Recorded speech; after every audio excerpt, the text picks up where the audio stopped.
Alright, here's our second lesson for Unit 6 for square root functions. We're going to be simplifying radicals, and this is a review because we did do this a little bit at the beginning of the year. And then this is part 1. We're going to have a 2-day lesson.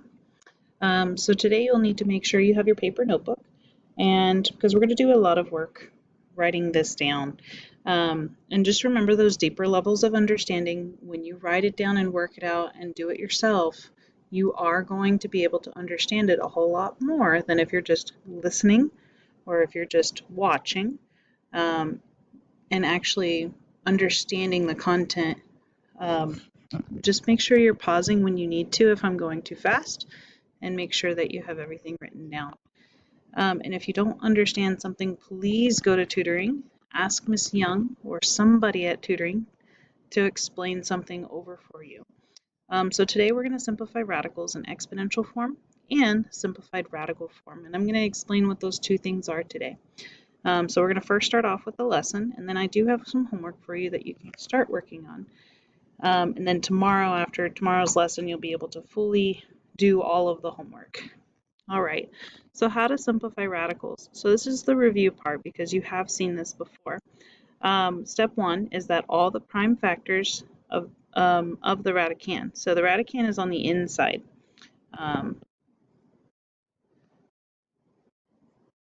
So if we were rewriting this, we all know that the square root of 25 is 5. That's just math knowledge that you do know. And I'm going to talk about why you know that.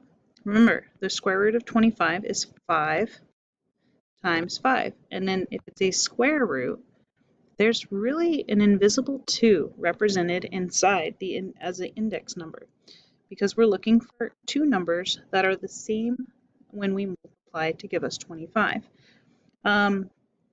So that's truly what we're looking for. So if it was the third root of 8, we would break 8 down, 2 times 4 and 2 times 2. There's a group of 3 2's, and if you were to calculate that, just to double check in your calculator, the third root of 8 would give you 3.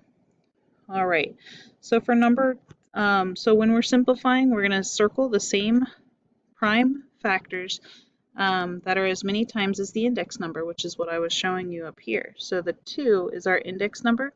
We need groups of 2 numbers that are the same. Take each circled factors out of the radical sign as a single factor. And then we're going to multiply those factors outside and then the ones that are left on the inside of the radical sign separately to simplify. And we'll have a few problems where we actually do that. So please make sure you write those down in your notes just to have that deeper understanding. Another thing that we're going to talk about is the product property of square roots. Whenever you are multiplying them together, you are just going to have A times B. And then the shortcut when you are simplifying is simplifying a radicand is to find perfect squares, because if you can find a perfect square quickly, let's take 32 for example. If we can break 32 down into 4s, or 16 and 2, okay, we can just go ahead and write the square root of 32, because we're looking for groups of 2. I know the square root of 16. Okay, that's a perfect square. That's just going to be 4, and then what's left over, left in the inside as a radicand, is going to just be 2. So we can simplify the square root of 32 down to 4 square root 2. So that's what that's talking about as far as a shortcut. All right, so let's go ahead and take a look at some example problems. Okay, and when we talk about simplified radical form, I just showed you that. Okay, so first of all, the radicand of the nth root contains no nth powers of the factors. That means we've taken out all of those groups of numbers that we can outside of the radicand. The root index is as low as possible, and I'm going to show you that as well. And there are no radicals in the denominator, so that means we're going to be working with fractions. Woohoo! So like 25 divided by the square root of 5.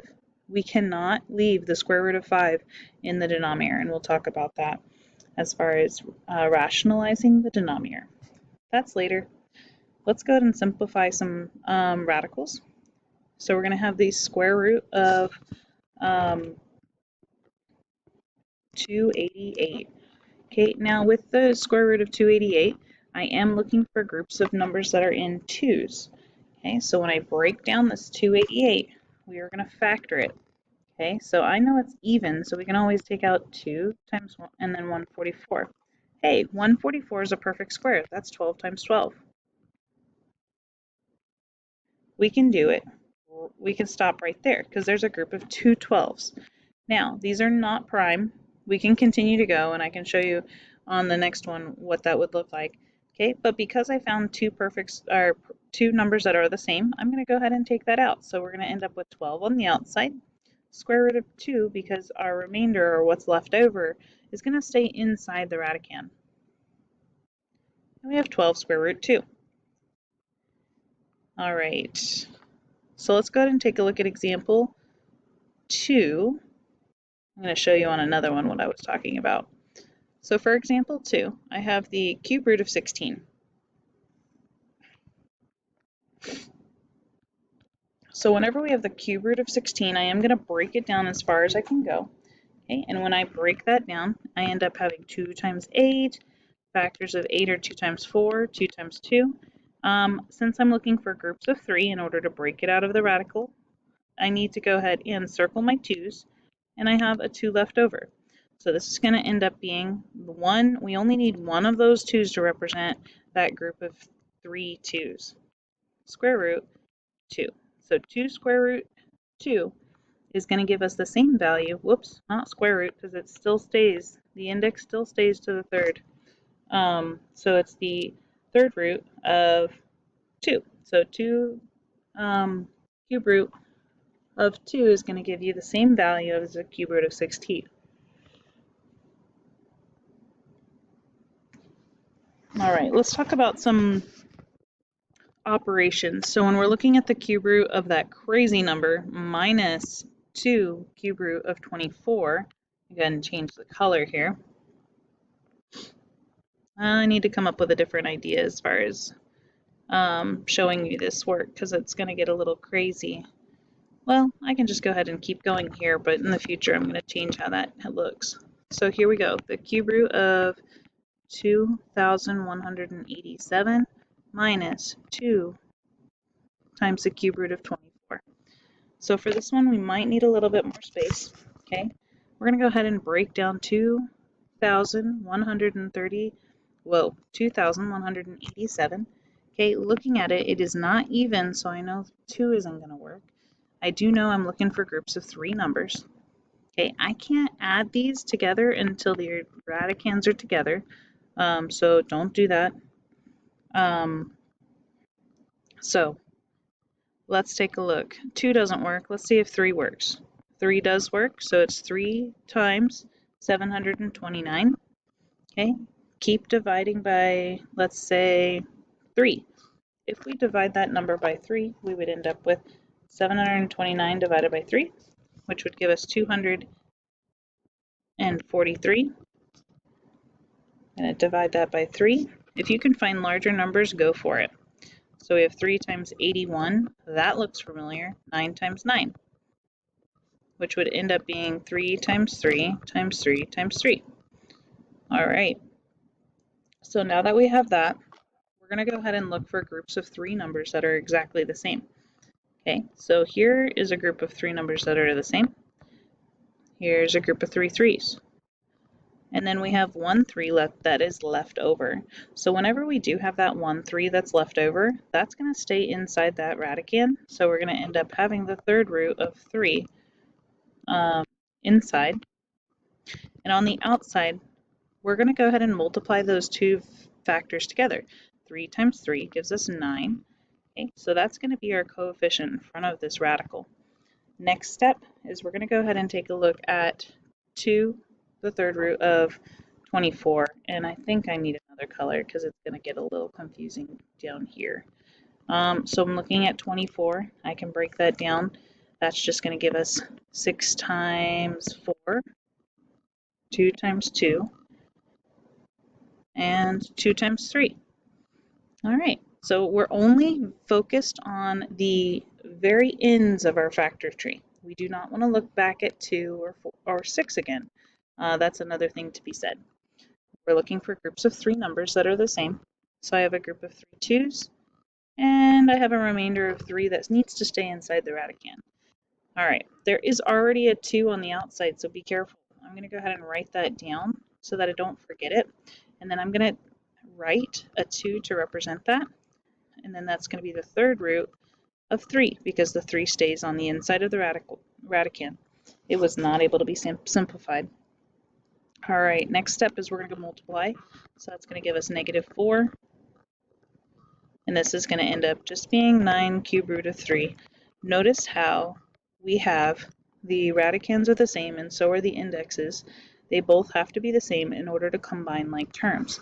So just like you would do 9x minus 4x, okay, that would just be 5x. We are not doing any math with x. It stays the same. We're doing the same thing with this radicand. So that's just going to be the cube root of 3. And so that stays the same, and we're only combining the coefficients. So we're going to end up with 5 cube root of 3. Okay, and that's going to be the solution for number 3. All right, looking at number 4, I'm going to move over here a little bit. Okay, so looking at number 4, I'm going to put that work over here. I'm going to give you a moment to go ahead and work that out.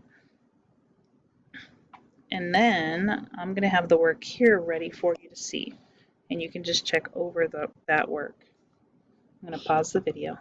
I hope you were able to go ahead and do the factor tree for both of those. This problem's a little different just because we're looking for groups of 4 numbers that are the same. So in this case, I found a group of 4 2's and the 2 as a remainder. And for 162, there was 4 3's and a 2 remainder. If you ever want to double check that you got the right value, you can always plug in 3 times 3 times 3 times 3 times 2, and it should give you 162. Same thing with 2 times 2 times 2 times 2 gives you 32. All right, let's go ahead and take a look. We're going to go ahead and bring one of those 2's on the outside of the radical. So that's going to give you 2 the 4th root of 2 because that 2 is our remainder. Then we're going to have minus, well, there's already a 5, and I'm going to go ahead and bring out 5 times 3. They're always going to be multiplied because it's being multiplied right there. And the 4th root of 2. Now we're going to go ahead and simplify. 5 times 3 is going to give us -15. 4th root of 2. 2, the 4th root of 2. 2 minus 15 gives us -13. Okay, and you should end up with -13, the 4th root of 2. All right, let's go ahead and take a look at number 5. I feel like I need to move this over though. So I'm going to go ahead, sorry about that. I'm going to go ahead and bring this over here. There we go. That way it kind of goes in a pattern. I need to leave some more space and do this a little differently next time. Okay, so let's go ahead and take a look at number 5. I think we need a different color. So looking at number 5, we have simplifying the 8th root of 64. I'm going to pause and do the factoring. Go ahead and do that yourself as well. Right, after I did the factor tree, I went ahead and took a look at all of my 2's. I only have 1, 2, 3, 4, 5, 6, but I need a group of 8 of them. Okay, so for this one, the only thing that we can do, and I'm going to show you what to do, it's kind of interesting, is we can do 2 to the 6th, and 8 would go on the inside. Okay, now if that's one of your answers, cool, but we can rewrite this number. So if we're writing it in an exponential function, we could do 2. Okay, now 6 is going to be in the numerator and 8 is in the denominator. We can simplify this fraction. It's an exponential, it's a fractional exponent, so we can simplify it. 6 and 8 can be simplified to 3/4. So 2 and 3/4. Now, if I rewrite that in radical form, simplified radical form, the 2 stays inside the radicand. The denominator now becomes the index, and this is to the 3rd power. If I wanted to continue to write this, 2 times 2 times 2 is going to give us 8. And this is how we would simplify that radical. So it's going to just be the fourth root of 8. All right. That possibly is going to turn into a PSAT question or a SAT question in your future, so that's why we're practicing it now. So let's go ahead and take a look at example 6. I'm going to go back to red. All right, so with number 6, we have the sixth root of 81. So if it's the sixth root of 81, I'm going to go ahead and pause the video again, and we're going to go ahead and factor that out. All right, we only have a group of 4 threes. So what we're going to do is we can rewrite that as 3 to the 4th power inside the radicand. Okay, so as a radical, that's how that would be written. But we can go ahead and convert it to an exponential function. So this would be 3. 4 stays in the numerator, divided by 6, because the index becomes the denominator of our exponent. If I were to go ahead and simplify that, that would just end up being 3 and 2/3. And we can rewrite that back in radical form because we are working with radicals right now, simplified radical form. So that's going to end up giving us a third root of 3 squared. 3 squared is just 9, so this would be the third root of 9. Okay, well, let's go ahead and take a look at number 7, and you can pause this video at any time. Now working with number 7, let's go ahead. We need to rationalize the denominator. We cannot have a radical inside the denominator. Remember, the denominator is the number on the bottom of a fraction. I hate when other teachers use the word bottom of the fraction. So the denominator will always be represented by the at the bottom. Okay, I'm going to stop that. Okay, but we can never have a radical down there. It's just not simplified radical form. So in order to get that out of the denominator, we're actually going to multiply it, and we're going to manipulate it a little bit so that we can get it out of the denominator. And what we're going to do is we're going to multiply it by the square root of 5. Because when we multiply it by the square root of 5, that becomes 5 times 5. Remember up here we talked about multiplying a times b becomes a times b inside the radical. We can do that. So this just becomes 25. What's the simplified, what's 25, the square root of 25? Well, I hope you thought of the answer to be 5. Okay, but we have a problem. So this is our problem, other than my screen moving around. Okay, I can't just multiply the denominator by 5, the square root of 5. All right, because we're manipulating it, remember when we talked about keeping equations even, we need to do that here too. So we're actually going to multiply it by the square root of 5 divided by the square root of 5. Because if I multiply anything, let's say we talk about this all the time. What's 5 divided by 5? That's 1. What's 4 divided by 4? Equals 1. Okay, the square root, not x, sorry, that was my next thought. The square root of 5 divided by the square root of 5, anything divided by itself is going to give you 1. So we're really multiplying this fraction by 1 to manipulate it to get the radical out of the denominator.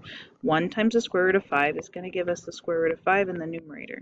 So ultimately, this is our answer. Okay, and you cannot divide 5 inside the radicand by 5 and just call it the square root of 1.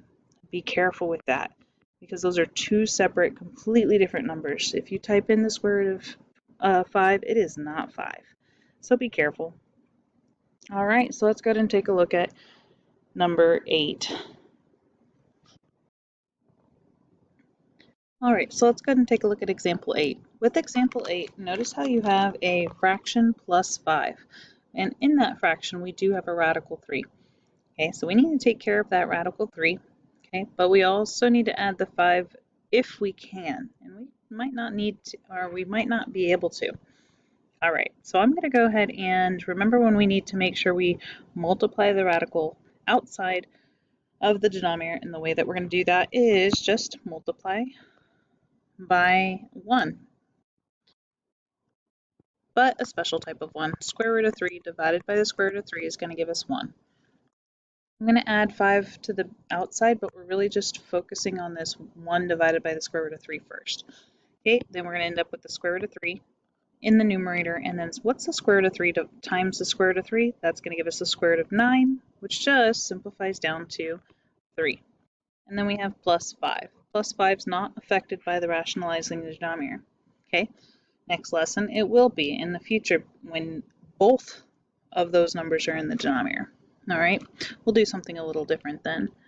All right, now at this point, this is like saying x plus 3 plus 5. Okay, can we combine those two things? No, we can't. So think of your radical kind of like a variable in the fact that you can't just combine them. This is as far as we can go for this problem. All right, let's go ahead and take a look at number 9. Now with number 9, we have the third root of 2 in the denominator. This one's going to be a little different because I'm going to go to orange. That's too close to what we have up there. Because when I multiply by the third root of 2, that just becomes the third root of 4 and breaks down to 2 times 2. But remember, we need a group of 3 numbers that are the same in order to be able to simplify that radical. So that's not going to work. But what we can do is we can multiply by another third root of 2. So whatever we multiply the denominator by, we must multiply the numerator by in order to keep it 1. All right, so we're going to multiply. So we have the third root of 2 times third root of 2 times the third root of 2. That's just the third root of 8. 8 breaks down. 2 times 4, 2 times 2. Hey, there's a group of 2's. Okay, so this is just going to break down to 2 in the denominator. All right, now in the numerator, we have 1 times the cube root of 2 times the cube root of 2. That's just going to give us the cube root of 4. And that cannot be simplified any further. That's as far as you can go. And we're all set with number 9. Okay, looking at number 10. Okay, number 10 has the fourth root of 49. So we can look at this one of two ways. One, you can simplify the radical by converting it to an exponent and simplifying the exponent first. Okay, or yeah, let's do that. Okay, so we're going to end up having 7 times 7, which is a group of 2 7s. Okay, if we have the fourth root of 7 squared, remember when we convert that over, that would just be 7 with 2 divided by 4, which is 7 to 1/2. Otherwise, we'd be multiplying by the fourth root of 49 4 times. And that would get a little crazy maybe in the numerator. If we were to convert this back to a radical form, this would just be the square root of 7. So now we just have a square root of 7 in the denominator after we simplify it. And so if we have the square root of 7 in the denominator, we would have 7 divided by square root of 7. I could multiply both by the square root of 7. That would be 7 square root of 7 divided by 7, because remember that's 7 times 7, which is 49. Square root of 49 is just 7. You can continue to factor or simplify this, because 7 divided, whoa, didn't mean to do that. 7 divided by 7 would just give me 1, so I'm left with the square root of 7. There you go. That looks like a 2 more than anything. All right, that is it for this lesson. Please, as a reminder, remember you do have access to tutoring if you didn't understand this lesson or if you're struggling on homework. I do not want you waiting until the very end of the quarter to do all of your work. So stay ahead of it, especially when I'm not there. Okay? Have a wonderful day, and I hopefully will see you soon.